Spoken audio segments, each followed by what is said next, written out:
Parlikar math and commerce coaching क्लासेसमध्ये like shares आणि subscribe जरूर करायचं। पहा हे बघा जॉमेट्रीमध्ये हा बेस हा ट्रायंगल दिलेला आहे तुम्हाला, म्हणजे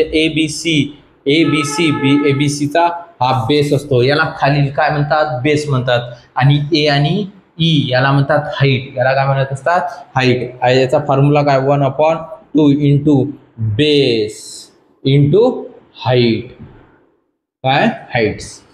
त्यानंतर बघा आता याच्यामध्ये हा एक झाला ए बी सी हा एक ट्रायंगल झाला, आणि त्यामध्ये पुन्हा एक ट्रायंगल दिसतंय तुम्हाला बी डी आणि सी, हा पण एक ट्रायंगल झाला।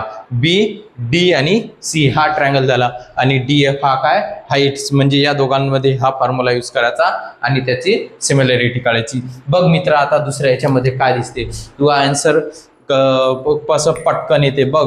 ए बी सी हा त्याचा ए बी आणि सी हा पण एक ट्रायंगल झाला, आणि त्याचा दिलेला आहे तुम्हाला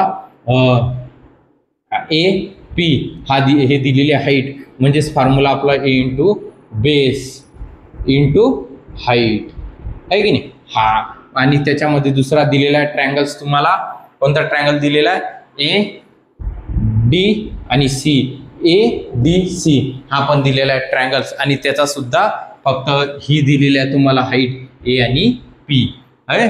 आलं का लक्षात मित्रा, म्हणजेच एबीसीचा बेस म्हणजे खालील पाय आणि हाईट म्हणजे वरील उंची असते। व्हिडिओ आवडल्यास लाईक शेअर्स आणि सबस्क्राईब जरूर कर आणि फॉलो